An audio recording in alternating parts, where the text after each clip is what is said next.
نور في الظلمات أنسي في خلواتي يا سعدي وهنائي القرآن حياتي.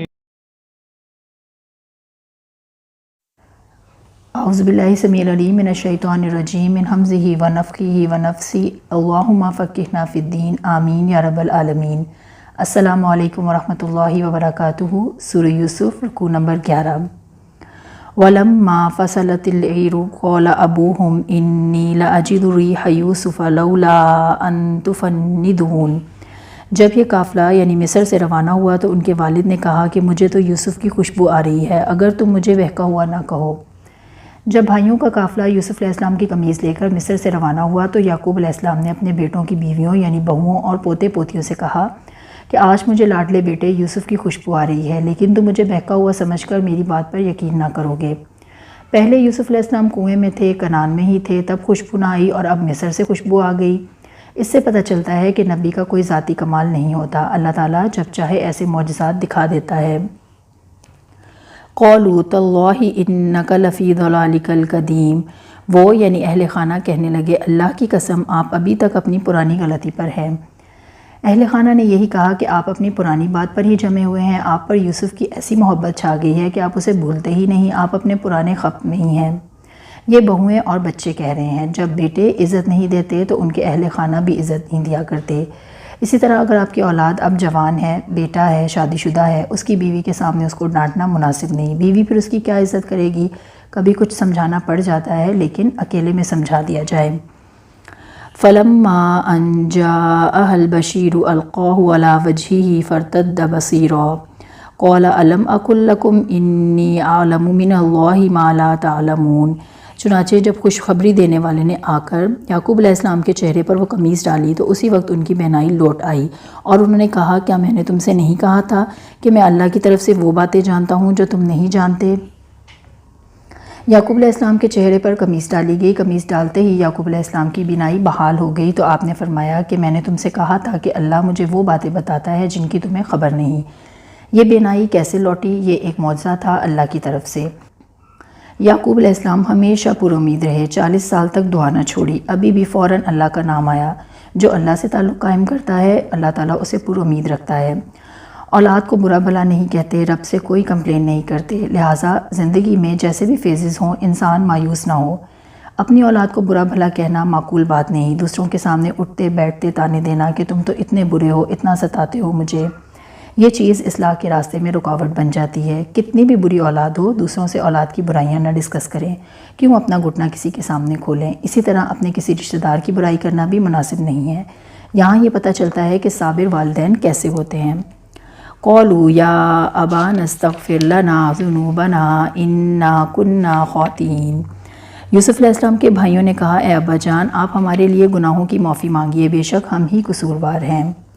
جب یعقوب علیہ السلام کی بینائی واپس لوٹ آئی تو بیٹوں نے نادم ہو کر کہا کہ ہم سے بڑا بھاری جرم سرزد ہو گیا ہے، لہٰذا آپ اللہ سے ہمارے گناہ معاف کرنے کی دعا کیجیے کیونکہ آپ اللہ کے نبی ہیں. قَالَ سَوْفَ أَسْتَغْفِرُ لَكُمْ رَبِّي إِنَّهُ هُوَ الْغَفُورُ الرَّحِيمُ. یعقوب علیہ السلام نے کہا میں جلد ہی اپنے پروردگار سے تمہارے لیے معافی مانگوں گا، بلا شبہ وہ بہت ہی بخشنے والا اور نہایت مہربان ہے. بیٹوں کی ندامت دیکھ کر یعقوب علیہ السلام نے وعدہ کر لیا کہ میں اپنے رب سے تمہارے گناہوں کی معافی کی ضرور درخواست کروں گا، وہ بڑا معاف کرنے والا ہے. کچھ مفسرین کا خیال ہے کہ یعقوب علیہ السلام نے تہجد میں دعا کرنے کا ارادہ کیا جو قبولیت کا وقت ہے. فَلَمَّا دَخَلُوا عَلَى يُوسُفَ آوَى إِلَيْهِ أَبَوَيْهِ وَقَالَ ادْخُلُوا مِصْرَ إِن شَاءَ اللَّهُ آمِنِينَ. جب یہ پورا خاندان یوسف علیہ السلام کے پاس مصر پہنچ گیا تو یوسف علیہ السلام نے اپنے ماں باپ کو اپنے پاس بٹھایا اور کہا کہ مصر میں رہو، اگر اللہ نے چاہا تو آپ سب امن میں رہیں گے. اب یہ سارا خاندان مصر کی طرف چل پڑا. نقل مکانی کر گئے، بائبل کے مطابق یہ تقریباً 100 کے قریب لوگ تھے.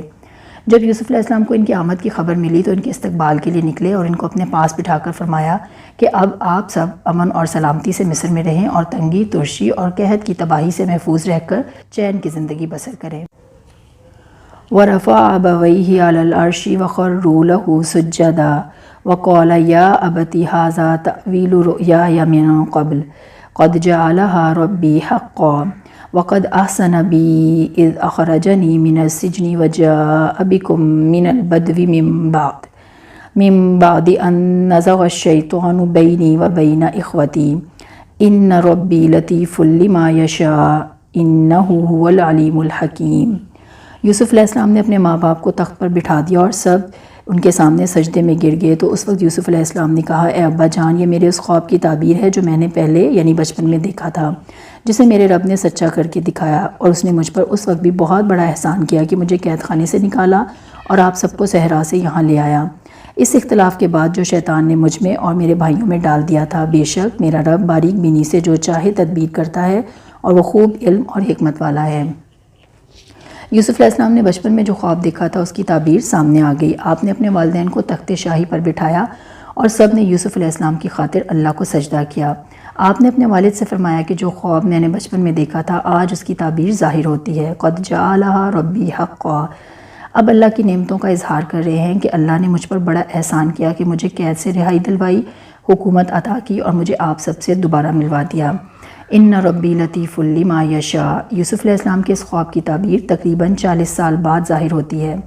نہ بھائیوں کے ظلم کا ذکر کیا کہ مجھے کیسے کنویں میں پھینک کر چلے گئے تھے، نہ جیل میں جانے کا تذکرہ کیا کہ میں کیسے تنہائی میں رہا، بلکہ اس کے برعکس فرمایا کہ شیطان نے مجھ میں اور میرے بھائیوں میں اختلاف ڈال دیا تھا، اور رب کی باریک بینی کا ذکر کیا کہ وہ جو چاہے تدبیر کرتا ہے، اللہ خوب علم اور حکمت والا ہے۔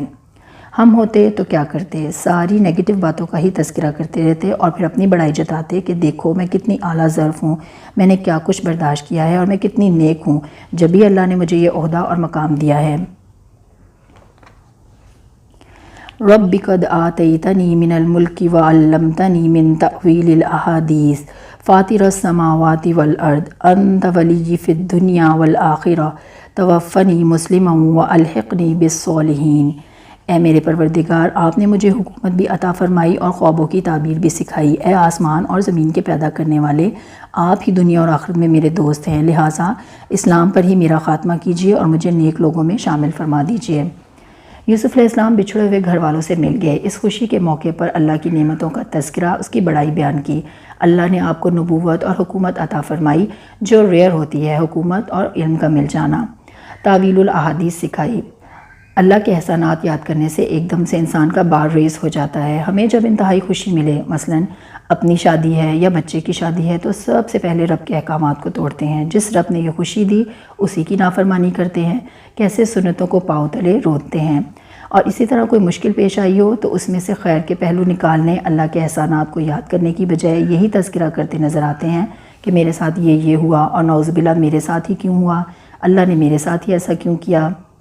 بندہ مومن کو یہ یقین ہوتا ہے کہ میرا رب بہت مہربان ہے، ابھی اگر ناموافق حالات ہیں تو یہ بہت سی خیر کا باعث ہے، گو بظاہر مجھے فائدہ نظر نہیں آ رہا۔ اور بندہ مومن اللہ کی نعمتوں احسانات کا دوسروں کے سامنے برملا اظہار کرتا ہے۔ جب دوسرے آپ سے ازراہ ہمدردی یہ کہیں کہ تم نے اپنی زندگی کے اتنے سال اتنے کرائسس میں گزار دیے، تو انسان اعتماد سے کہے کہ مجھے میرے رب نے کیا کیا دیا جو میں نے سوچا بھی نہ تھا، میں تو اس قابل نہ تھی، اللہ نے کہاں سے کہاں پہنچا دیا، لوگوں کے دلوں میں عزت اور مقام دیا۔ تعویل الاحادیث باتوں کی تہہ تک پہنچنا، جیسے معاملات کی حقیقت تک پہنچنے کا علم۔ جیسے کہا جاتا ہے کہ some people really mean what they say, some people really mean what they leave unsaid۔ اس کو سمجھ جانا۔ ایسے خوشی کے موقع پر یوسف علیہ السلام اللہ سے دعا کر رہے ہیں۔ بہت ہی پیاری دعا ہے۔ اللہ تعالیٰ جس طرح آپ نے مجھ پر نعمتیں دنیا میں مکمل فرمائی ہیں، اسی طرح آخرت میں بھی مکمل فرما دیجئے، میرا خاتمہ اسلام پر کیجئے۔ توفنی مسلمم۔ مجھے موت کیسے آئے؟ میوزیکل کانسرٹ میں، غزل کی محفل میں، یا مسلمان ہونے کی حالت میں؟ جیسی زندگی گزاریں گے ویسی موت آئے گی۔ اپنے ارد گرد کے لوگوں کو بھی دیکھنا ضروری ہے، کمپنی کیسی ہے۔ وَأَلْحِقْنِي بِالصَّالِحِينَ۔ مجھے نیک لوگوں میں شامل فرما دیجئے، کیونکہ اگر ہمارے ارد گرد نیک لوگ نہ ہوں تو ہم نیکی پر جم نہیں سکتے۔ کوئی نمازیں نہیں پڑھتا تو ہم ایٹ لیسٹ کے دین پر آ جاتے ہیں کہ میرے سوشل سرکل میں تو کوئی نماز نہیں پڑھتا، ایٹ لیسٹ میں نمازیں پڑھتی ہوں۔ ہمیں ایٹ لیسٹ والے دین میں نہیں رہنا، ہائی اچیور بننا ہے، جنت کے اعلیٰ درجات لینے ہیں انشاءاللہ۔ یاد رکھیے قبر کے اندر جو معاملات ہوں گے وہی اصل ہیں۔ مرض الموت میں رسول اللہ صلی اللہ علیہ وسلم نے بھی یہی دعا مانگی تھی، اللہم الحقنی بالرفیق الاعلیٰ۔ 3 مرتبہ فرمایا، اللہ مجھے رفیق اعلیٰ یعنی ہائی کمپینین شپ سے ملا دے۔ نیکی کا غرہ نہیں، اس لیے یوسف علیہ السلام دعا مانگ رہے ہیں۔ دعا انڈیکیٹر ہے اس بات کا کہ اپنی پچھلی نیکیوں پر کوئی غرہ نہیں۔ ذَلِكَ مِنْ أَنْبَاءِ الْغَيْبِ نُوحِيهِ إِلَيْكَ وَمَا كُنْتَ لَدَيْهِمْ إِذْ أَجْمَعُوا أَمْرَهُمْ وَهُمْ يَمْكُرُونَ۔ یہ واقعہ غیب کی خبروں میں سے ہے جو ہم آپ کی طرف وحی کر رہے ہیں، ورنہ اے نبی صلی اللہ علیہ وسلم آپ یوسف علیہ السلام کے بھائیوں کے پاس موجود نہ تھے جب انہوں نے اپنی اس بات پر اتفاق کر لیا تھا اور وہ سازشیں کر رہے تھے۔ ماضی کے واقعات نبی اکرم صلی اللہ علیہ وسلم کی رسالت کی دلیل ہے۔ یہ غیب کی خبریں وحی کے ذریعے آپ کو بتائی گئیں تاکہ آپ کے ماننے والے ان واقعات سے سبق حاصل کر سکیں۔ آپ ان سارے واقعات کے وقت موجود نہ تھے جب یوسف علیہ السلام کے بھائی ان کو کنویں میں ڈالنے کی سازش کر رہے تھے، نہ ہی آپ نے یہ باتیں کسی سے سنی تھیں۔ یہ واقعہ عرب کی تاریخ میں بھی نہ تھا، اس زمانے میں پریس بھی نہ تھا، پھر بھی آپ کے پاس علم آ گیا جو یہ ثابت کر رہا تھا کہ آپ اللہ کے سچے رسول ہیں صلی اللہ علیہ وسلم۔ وَمَا أَكْثَرُ النَّاسِ وَلَوْ حَرَصْتَ بِمُؤْمِنِينَ، اگر آپ لاکھ چاہیں لیکن اکثر لوگ ایمان نہیں لائیں گے۔ نبی اکرم صلی اللہ علیہ وسلم سے خطاب ہے کہ آپ جس قدر کوشش کر لیں اکثر لوگ ایمان نہیں لائیں گے۔ آپ کا کام پیغام پہنچانا ہے، انہیں ہدایت دینا یا نہ دینا صرف اللہ کے اختیار میں ہے، لہٰذا آپ اپنی ذمہ داری ادا کیجیے اور نتیجہ اللہ پر چھوڑ دیجیے۔ ہم سب کے لیے بھی بحیثیت دائی بہت پیارا لیسن ہے۔ وَمَا تَسْأَلُوهُمْ عَلَيْهِ مِنْ أَجْرٍ إِنْ هُوَ إِلَّا ذِكْرٌ لِلْعَالَمِينَ۔ آپ صلی اللہ علیہ وسلم ان مشرکین مکہ سے اس تبلیغ پر کوئی اجرت طلب نہیں کرتے، یہ قرآن تو تمام جہانوں کے لیے نصیحت ہے۔